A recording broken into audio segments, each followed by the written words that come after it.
as you can see, we called this "It's Time to Light Your Torch," and one of the reasons for that was when I was thinking about this, I couldn't help but think about superheroes.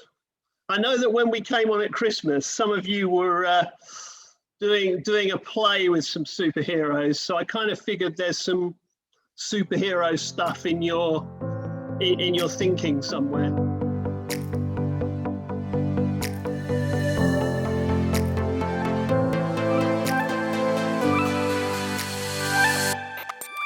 I just thought I'd start off by asking you, what superheroes do some of you think about? What superheroes would some of you like to be? If you could be a superhero, who would you be? Be brave, someone, tell me. I would be like Hulk.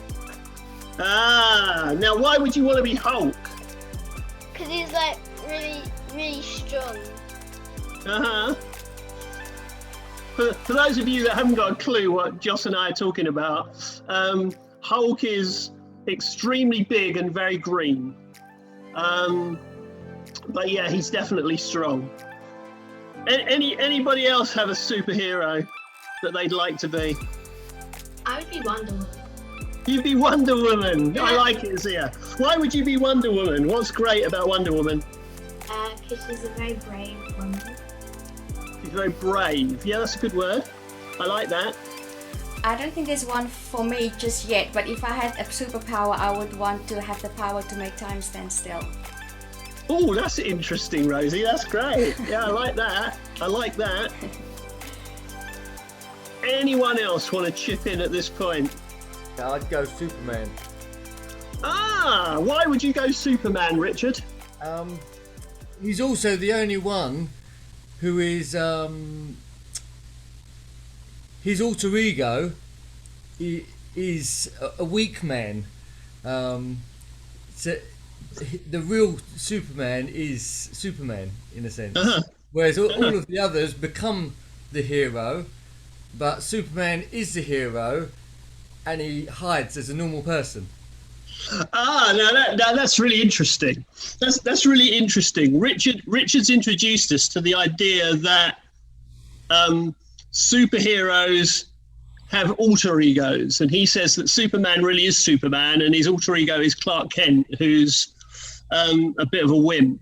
And that's a really interesting question, because obviously alter ego is really an alternative self, an alternative other being.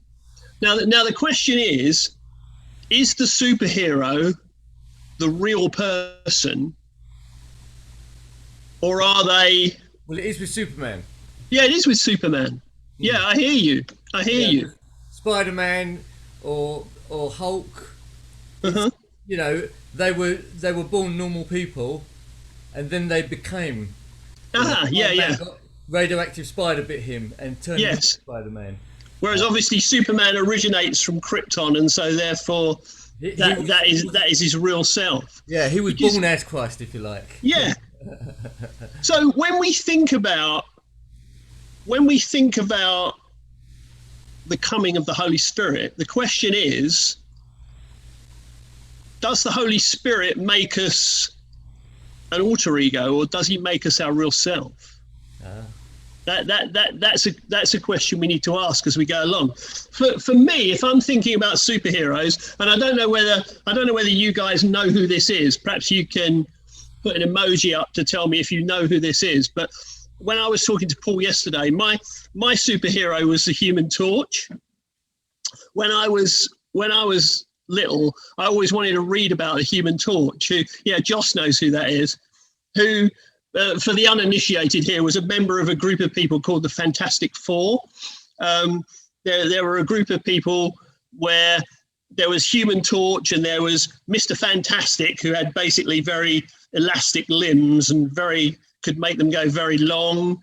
And then there was Thing, who was basically just very big and brutish. He had lots of fights with Hulk. And somebody called the Invisible Girl, who obviously could cloak herself in invisibility. And the thing Human Torch was. He was Johnny Storm, and he was actually quite a small, frail, timid type boy. And yet when he had this kind of cosmic experience, he was transported into a world where he could flame up, and he would have fire all around him, and he'd be able to absorb fire into himself, and he'd be able to fly. And that's one of the other things that I like about Human Torch, that he could fly. Because one of the things that I always wanted to do when I was little, I always wanted to be able to fly. And when I was in my in my dreams, I could always fly. And so when I wake up, I'd be really disappointed that I couldn't fly anymore, because I could fly in my dreams, and that was great. But similarly, this group of people on the day of Pentecost are going to have a cosmic experience, which is going to change everything. Does it make them an alternative self, or is that their real self?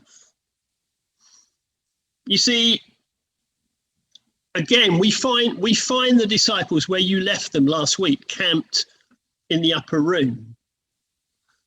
And I can imagine, knowing Paul and Nina and Anne and Terry as we do, I can imagine what you were doing in the upper room. You were doing the sort of thing that you're doing this morning. You'd be sharing Jesus stories, and you'd be praying, you'd be waiting on God, you'd be sharing communion, you'd be thinking about Jesus, very focused on him. And these disciples, probably the upper room was the place where they'd celebrated Passover with Jesus when he was still alive. And they'd probably gone back there because it was one of the few places that they knew. It was one of the few places where the people that owned the house would have not shocked them to the Romans, perhaps, or to the Jewish authorities. Because don't forget, not only are they in the upper room having a good time, sharing stories about Jesus, but to some extent, they were hiding away. They were hiding away because they were marked people. They were people who the Romans would have been very suspicious of. The Jewish authorities would have been very suspicious of. You don't get many instances from the time that Jesus rose from the dead to this point of the disciples being out and about. There was the occasion when they went fishing and Jesus met them on the shore, but most of the time Jesus came to meet them in locked rooms because they were locked away for fear of the Jews, basically. And in some ways, we're in quite a similar situation now, because we are, to some extent, hemmed in, aren't we? We're hemmed in by coronavirus. There's only a certain amount of things that we can do because we're dealing with a virus that we can't see. I wonder, I mean, obviously the 12 disciples were in the upper room, but there were 120 people living out in this house, in this upper room, gathered together. Some of the other people that might have been in that room, you could think Joseph of Arimathea may well have been with them in that room. The man that came to ask for the body of Jesus at the last minute. A man who found his bravery at the last minute, having not met with the Jewish council when Jesus was condemned to death because he didn't want to say yes, but he didn't want to say no. He might have been thinking, did I act too late? Will Jesus want to include me? He might not have been feeling that brave. You could have had somebody like Simon of Cyrene in the upper room. He was a man who met the crucifixion party as he was coming into Jerusalem to celebrate the Passover. he was having a really weird experience with Jesus, because Jesus was a man who got in his way of celebrating Passover, but he decided to stick around, and maybe he was in the upper room with the disciples. What was Peter thinking as he was waiting in the upper room? He'd had a meeting with Jesus, and Jesus had seemingly put him right and said everything would be okay, but was he really that confident? When the Holy Spirit came, would Jesus include him? Would he not include him? He's still kind of in recovery mode, as it were. And they've been told to wait. They've been told to wait because they've been given a commission to go out and share Jesus, but they've been told to wait until the Holy Spirit comes upon them. Now, they knew a little bit about the Holy Spirit. They knew that the Holy Spirit did stuff in the Old Testament, came on people individually. But now they've been told to wait until the Holy Spirit comes on everybody in the upper room. So this is going to be different to anything that's happened before. And it says, on the day of Pentecost, they were all together, and suddenly there came a sound from heaven like the rushing of a violent wind. Pentecost was the celebration of the gathering in of the harvest, if you like, the gathering in of the first fruit, the renewing of God's covenant relationship with first Noah and then with Moses. And the disciples would have known that a wind of this type was an indication of the presence of God. But other than that, they didn't know anything. They know that they're in an encounter, but they don't really understand very much. But they're aware that something has changed, if you like. The goalposts have moved.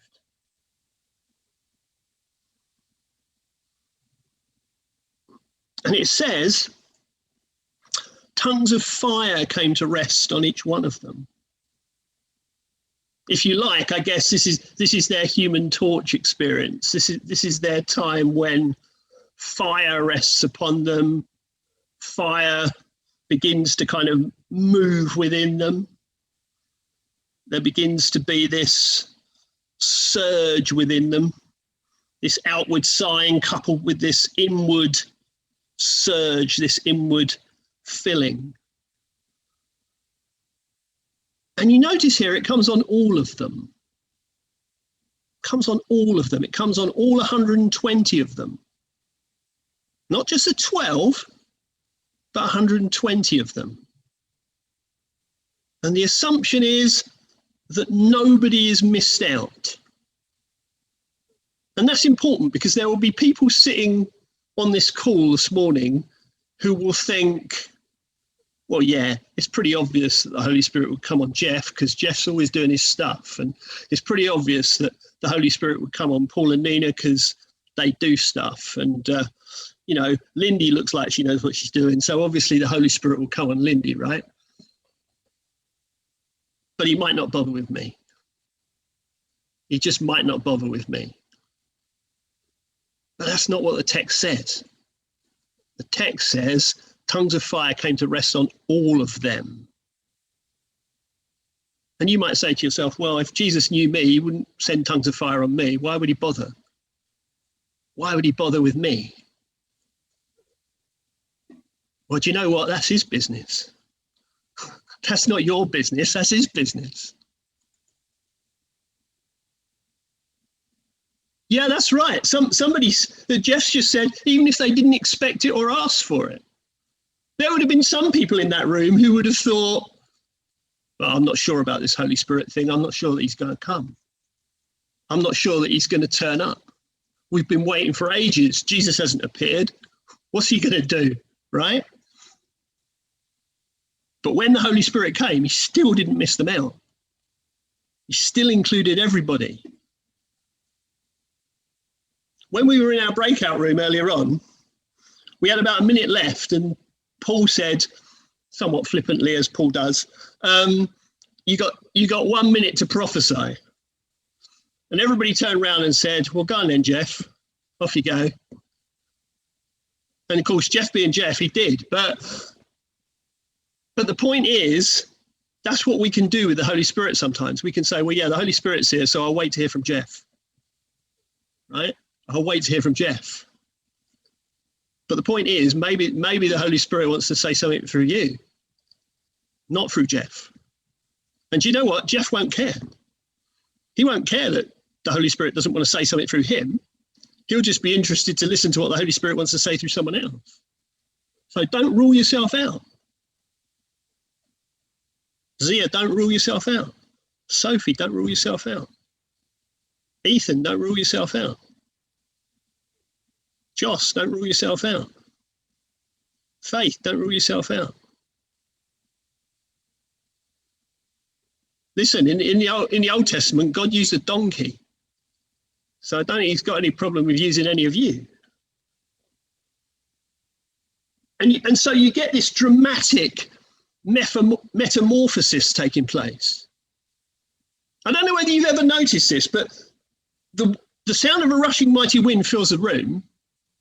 Tongues of fire rest on everybody. And all of a sudden, they're not in the room. They're not in the room, they're outside. Well, when did that happen? When did that happen, right? The Holy Spirit just took them outside. It moved them outside. This is the whole reason they needed to wait for the Holy Spirit, because the problem was they were afraid. They were hiding from the Romans and the Jews.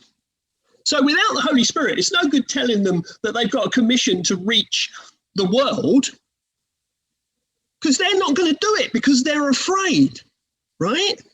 So the Holy Spirit then comes upon them, and guess what? He doesn't give them any choice. They don't go through this process of thinking, oh, wait a minute, the Holy Spirit's fallen upon me, so maybe I should go outside now and tell some people. Because God knows if they have that thought, they won't bother go, right? So the Holy Spirit just takes them outside, and all of a sudden they find themselves outside. So the thing is, I ask again, is this their alter ego or is this their real self? Is you empowered by the Holy Spirit, your real self, your best self? And the question is, why does that matter? Well, because it was a very important time.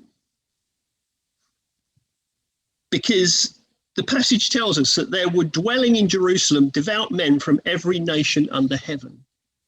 And the reason for that was because it was Pentecost. And Pentecost takes place only a few weeks after Passover. So if you were a pilgrim and you came to Jerusalem for Passover, you stayed for Pentecost because there wasn't no point in going home, because by the time you got home, you'd have to get going again, or you'd miss it completely because you lived too far away. So the Holy Spirit has to come at this point, because if he doesn't, they'll miss the point where there are people from every nation under heaven in Jerusalem. And what does the commission? What did the commission say? It said, "You will be my witnesses in Jerusalem, Judea, and to the uttermost parts of the earth."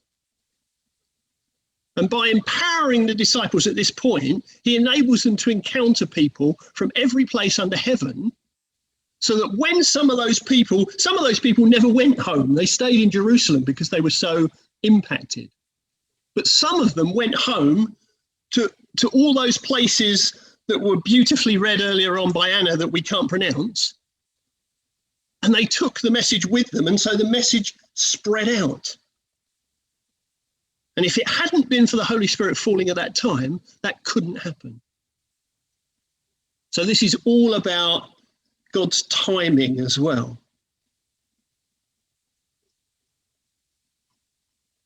So what does that matter now? That's the question. Well, that's why it was important then. Why is it important now? Well,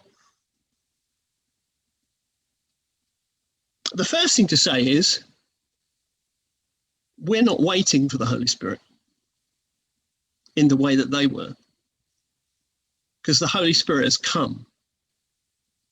The Holy Spirit has come and is readily available. It's readily available to everyone. Any of us who've asked Jesus into our life have the Holy Spirit living in us. But you know, it's one thing to know that here, and another thing to experience him properly. Don't forget, don't disqualify yourself. Don't exclude yourself from experiencing him. Don't tell yourself that the Holy Spirit is for brave people or extrovert people or clever people. Don't tell yourself that. The disciples and their followers disprove that. They were hiding away afraid until the Holy Spirit metamorphosized them.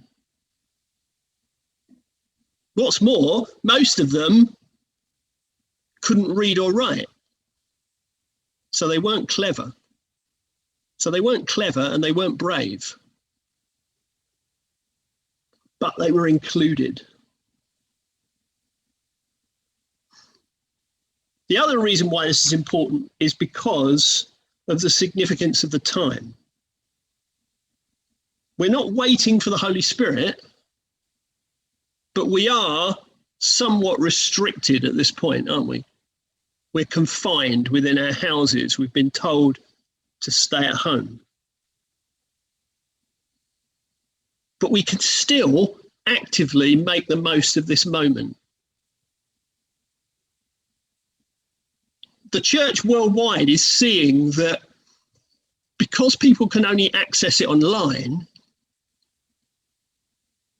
they're being joined from, they're coming together through technology, and the world is shrinking.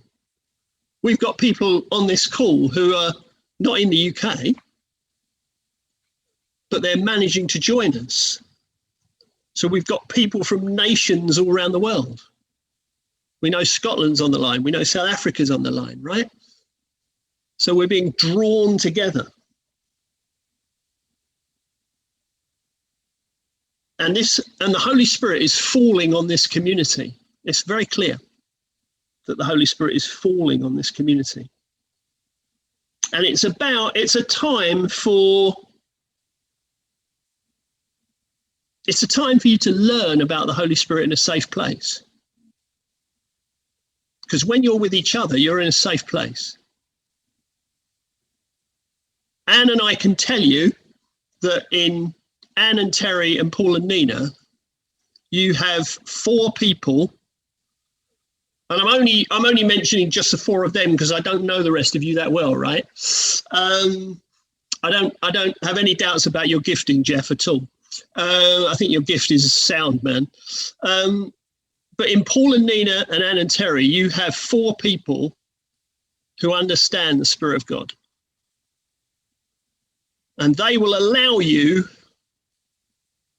well, I say they will allow you, let me address them. Your job, guys, is to allow these people to explore the Holy Spirit in a safe place. Because you're getting ready for a point when we're not all stuck in our houses. And you're let out of your upper room into the wider sphere. Some of you can get out of your room into the wider sphere now because of stuff that you do. But this is a place to experiment in a safe place. Paul asked me if I would share a little bit about what Anne and I are doing at the moment. We are discipling a group of young Christians who've just come through the Alpha course. They started the Alpha course in January last year. And when they finished that, we took them into a discipleship group, which we have carried on. And we're now doing some work on Christian identity. And we met with them the other day, and we were talking about a passage at the beginning of Colossians, which talks about, we thank God that you're bearing fruit and growing. And this was quite a difficult concept for them to get their heads around. This whole idea of bearing fruit in the Spirit and growing, because they don't know much about the Holy Spirit. So while we were on the call, we just felt prompted by God to say, right, okay, let's see if we can do this practically rather than in theory, right? So I just said to one of them, when you look at so-and-so, what do you see? And they said, oh, I see vibrant colours. I see a rainbow. I see an eagle. I see soaring. I see a flower which is beginning to open out and bloom and show forward all its colours. And I'm sitting on the call and I'm thinking, wait a minute, these guys don't even know much about the Holy Spirit right now, but they're all prophesying to one another. They're just getting on with it and doing it. And at that point, I had the thought to myself, now, do I explain to them a bit more about who this Holy Spirit is at that point? And I thought, nah, I'm not going to do that, because if I do that, what they'll start thinking about is this the Holy Spirit or is this me? So instead, I just let them get on with it. And I'll rely on the fact that we can steer it. And Paul and Nina and Terry and Ann, that's what you're going to have to do. You're going to have to let people experience it, knowing that you have the wisdom to steer it. And that Jeff, knowing that you have the wisdom to steer it, right? So nobody's going to disappear down the garden with the fairies because they've got you, right? That means that the rest of you can explore the Holy Spirit in any way you want to. That means, Sophie, you can explore the Holy Spirit in any way you want to. If you think the Holy Spirit's saying something, you can just speak it out. Zia, you can just speak it out. Joss, you can just speak it out. Because they won't let you go wrong. That's what you can do. And the reason that's important is when you get out of your upper room, when you get out of COVID, you'll be ready for whatever's next. Because you'll have learnt so much in the meantime. You'll be ready for whatever's next. You're going to ask me what's next now, aren't you? And I'm going to tell you, do you know what? I haven't got a clue. Not a clue. I don't know what getting out of your upper room will mean. I don't know. I've not got a clue. Because what it will mean for you will be different from what it will mean for me. All I know is if you explore the Holy Spirit in a safe place, you'll be ready. So this whole passage in terms of I Am Church is about not ruling yourself out, but counting yourself in. And it's about recognizing the time that you're in. Recognizing that you're in a time when technology will enable you to do stuff. You can explore the Holy Spirit safely. And there'll come a time when all that preparation will make sense for whatever's next.